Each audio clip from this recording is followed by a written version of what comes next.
RTP presenta Pido la Palabra, el programa de opinión, interacción, variedad y mucho más. Pido la palabra en RTP.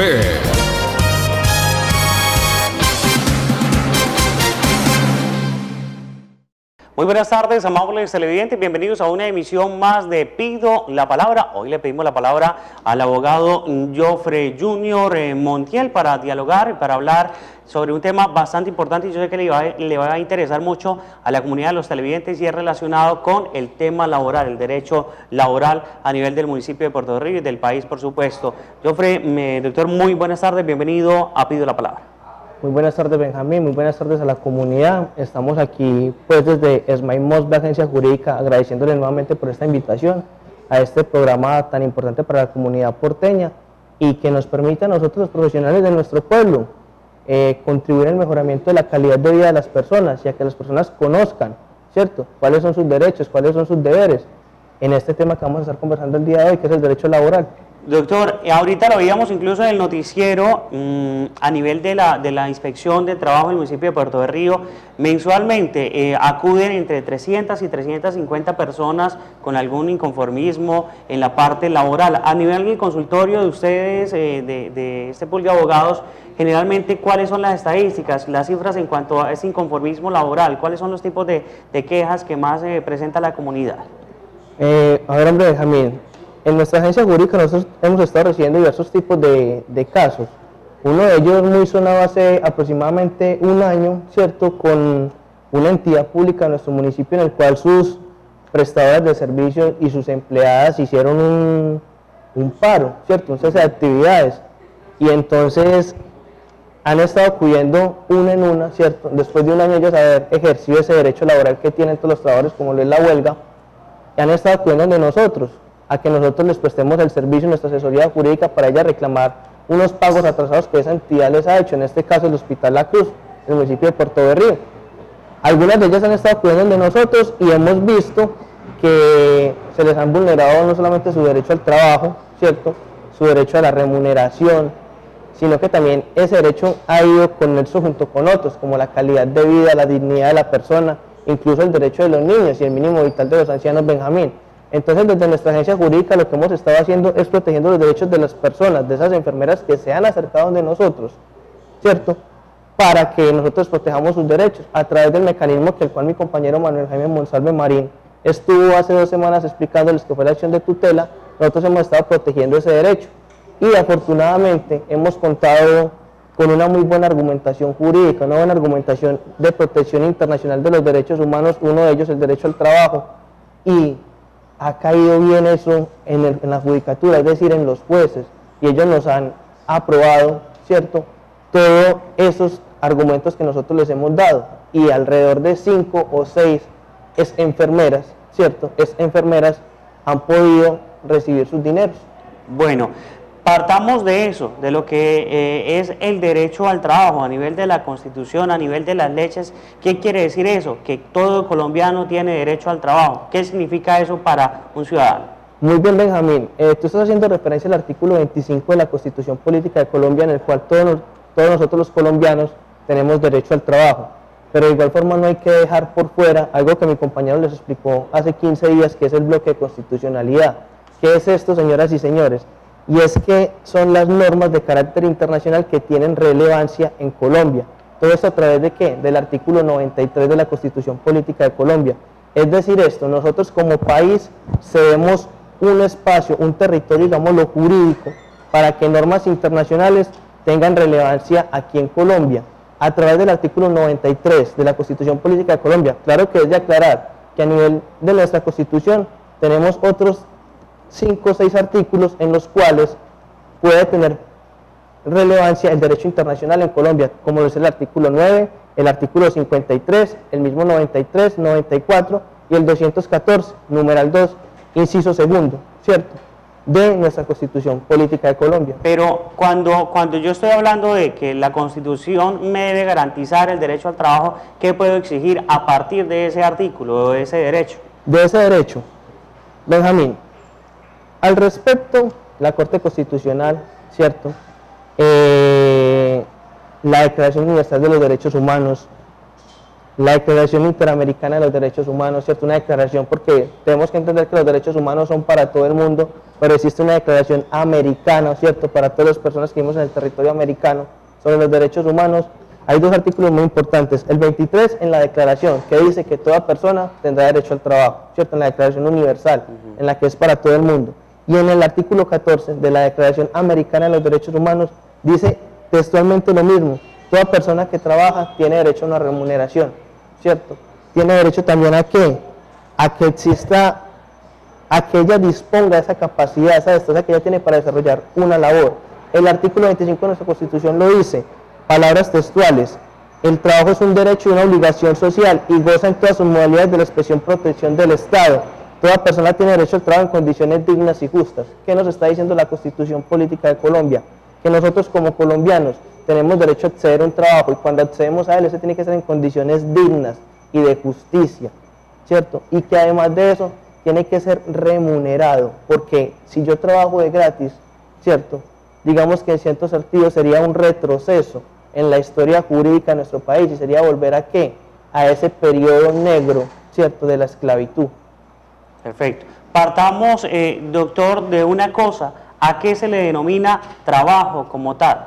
Como tal, Benjamín, al respecto del artículo 5, ¿cierto?, del Código Sustantivo del Trabajo, establece de manera textual, ¿cierto?, me permito decir que el trabajo es una actividad humana libre.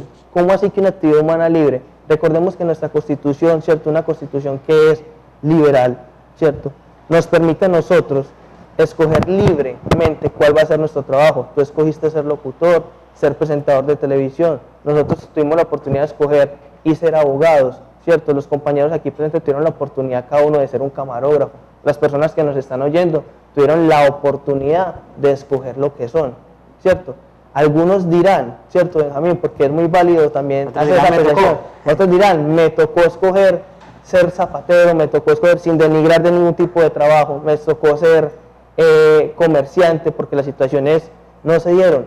Eso es algo que también, desafortunadamente, nuestro país tiene que ir avanzando, y en algún momento se llegará en que cada uno de nosotros, cada cual, pueda escoger cuál va a ser su trabajo de manera libre, no porque me tocó, sino que eso ya son por condiciones económicas y sociales y dinámicas y políticas que fueron mal elaboradas, en las cuales algunos no tuvieron esa oportunidad.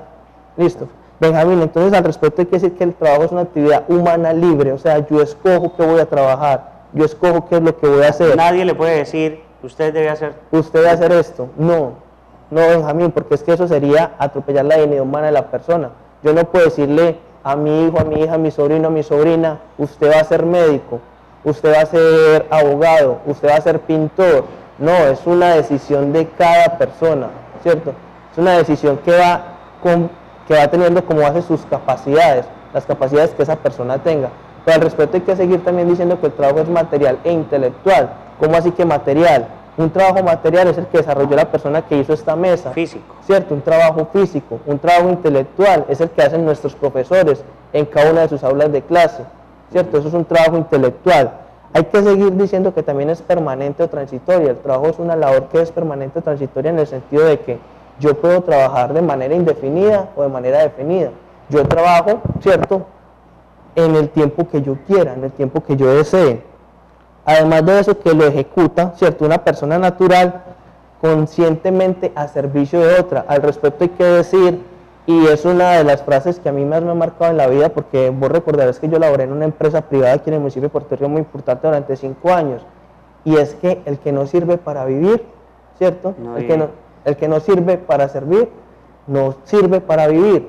El trabajo es eso, es servir a las personas, servirle con calidad, con decencia, con dignidad hacia la otra persona, darle lo mejor de mí a ella, y siempre que yo esté trabajando, yo pueda hacer mis cosas bien para que a la otra persona no se le afecte su trabajo. Doctor, eso ya obedece como a las condiciones laborales de cada entidad, de cada persona, ¿no? Yo quisiera que de pronto hiciéramos énfasis en eso. ¿Cuáles son como esas condiciones, que existe un contrato, que prestación de servicios, todas esas cosas? ¿Cuáles son como los vínculos laborales que pueden existir de acuerdo pues a la normatividad vigente? A ver, Benjamín, un contrato de trabajo, ¿cierto?, tiene que tener 3 condiciones mínimas. ¿cierto? Muy simples. La remuneración, o sea que por la labor que yo ejecute me paguen determinado salario. La subordinación, yo tengo que tener o estar subordinado a alguien. Tener un jefe. ¿Cierto? Tener un jefe, palabras más, palabras menos, tener un jefe. Y también tenemos al respecto la remuneración. La subordinación. La subordinación. Y un horario. No. Ah, y efectivamente, Benjamín, se me escapaba esa, el cumplimiento de un horario. Trabajar 8 horas a la semana, ¿cierto? Perdón, 8 horas diarias, 48 horas a la semana, dependiendo pues del tipo de contrato que cada una de las personas... ¿Necesariamente debe ser esas 8 horas o puede ser menos para que exista un vínculo laboral? Puede ser menos para que exista un contrato laboral, ¿cierto? Pero ese cumplimiento de ese horario debe ser establecido. Situación diferente que pasa, Benjamín y señores televidentes, ¿con quién? Con el contrato de prestación de servicios. En el contrato de prestación de servicios yo soy libre. Digamos que en el contrato de prestación de servicios lo que se hace más que todo cuando se contrata una persona para que desarrolle determinada actividad es que ella cumpla con un resultado, ¿cierto? Y uno no puede tener sobre ella subordinación, no puede tener sobre ella establecerle un cumplimiento de un horario, porque es que se trabaja sobre ¿qué? Sobre el resultado. Cuando yo tengo una persona, y esto da también mucho para nuestros amigos los comerciantes, ¿cierto? Y para algunas instituciones, que también hay que decirlo, Benjamín, de nuestra localidad, que en ocasiones ponen a las personas a trabajar, ¿cierto? Digamos que les brindan esa oportunidad y les hacen un contrato de prestación de servicios y los ponen a cumplir un horario, ¿cierto? Establecen con ellos unas relaciones de subordinación y obviamente pues les pagan una remuneración, un salario. ¿Qué pasa con esto, Benjamín? Eso automáticamente se convierte en un ¿qué? En un contrato de trabajo, ¿cierto? En un contrato laboral. Listo. Eso es muy frecuente, ¿no? Entidades, personas, empresas que se amparan bajo esa figura de la orden de prestación de servicios y mantienen a una persona por mucho tiempo. Por ejemplo, con orden de prestación de servicios llevan en la empresa 5 o 10 años o más. Y creo que incluso a nivel del gobierno ya se está trabajando en ese aspecto, en reglamentar más esa parte específica. Efectivamente, Benjamín. Tengo entendido que al parecer el Ministerio del Trabajo está trabajando muy duro ya, pues a partir de estas nuevas sesiones del Senado que están comenzando por estos días, los senadores están muy dispuestos a tratar de regular eso. Esperemos a ver qué sucede. Eso es cierto, Benjamín. Hay muchos comerciantes, muchas personas, muchas entidades, tanto pues públicas, que digamos que hacen un mal uso de esa figura, ¿cierto? Y lo que hacen es vulnerar derechos laborales de las personas. ¿Por qué? Porque los están obligando, se aprovechan, digamos, también de esto de la necesidad de la gente, de un trabajo en nuestro medio que es tan complicado conseguir uno, ¿cierto? Se están aprovechando de eso, entonces las personas acceden a que le violen sus derechos y por eso aceptan firmar un contrato de prestación de servicios, por aquello de la necesidad. Eso inclusive uno podría tratarlo de indigno. Y entonces sucede que esa persona firma un contrato de prestación de servicios y en realidad lo que está haciendo es un contrato laboral. Claro. Es que, Benjamín, eso tiene unas ventajas para ese patrón o patrono que está cometiendo eso, y es que se está salvando ¿de qué? De pagar unas prestaciones sociales. ¿Y qué son las prestaciones sociales, Benjamín? Es simplemente una retribución que hace el empleador, ¿cierto?, a su trabajador. Es un reconocimiento que le hace esa persona a esa que está subordinada a él, porque esa persona que está subordinada a él, en este caso el trabajador, ¿está qué? Está trabajando, está poniendo todas sus capacidades mentales, físicas, psicológicas, laborales para que esa empresa o determinado establecimiento de comercio o determinada institución crezca, ¿cierto? Se fortalezca y pueda prestar un mejor servicio. Algo que usted mencionaba ahorita es que muchas personas algunas veces por la necesidad firman una orden de prestación de servicios, un contrato de prestación de servicios. Algo que yo tengo entendido, y usted me dirá si es así, es que los derechos laborales son irrevocables, no, los derechos como trabajador son irrevocables o irrenunciables, que usted puede firmar lo que sea, pero ante la ley eso no tiene validez, los derechos son los mismos en toda instancia. Hombre, Benjamín, el derecho internacional, ¿cierto? Nuestro Código Sustantivo del Trabajo, nuestra Constitución, a pesar de que algunos abogados, algunas personas, alguna gente del común consideren que es muy difícil hacer valer los derechos, tiene cosas muy buenas. Nuestra Constitución establece tal cual lo que tú acabaste de decir. Los derechos laborales son irrenunciables. Entonces, por más de que yo mismo acepte por cuestiones de necesidad, ¿cierto?, de poder trabajar, esos derechos yo no los pierdo. así yo haya renunciado en determinada situación. Y por eso es que mucho después vienen las demandas laborales en contra de instituciones públicas, ¿cierto? Entonces, cuando esas demandas vienen por la irresponsabilidad de algunos funcionarios, de algunos administradores de dichos entes, se genera un hueco fiscal en las mismas finanzas de esa institución pública, ¿cierto? Al generarse ese hueco, entonces entra todo el mundo a cubrirlo con impuestos y con todo ese tipo de cosas. Pero eso yo pienso que no deberíamos entrar a hablar en este momento, sino en basarnos en ¿qué? En la defensa de los derechos laborales de estas personas. Bueno, en cuanto al tema de la retribución, doctor, ¿cómo debe darse la retribución en el marco pues, de esa relación laboral? ¿Qué es la retribución y de qué manera se debe dar a la persona que está prestando los servicios? A ver, la retribución en el contrato de prestación de servicios la vamos a denominar salario, ¿cierto?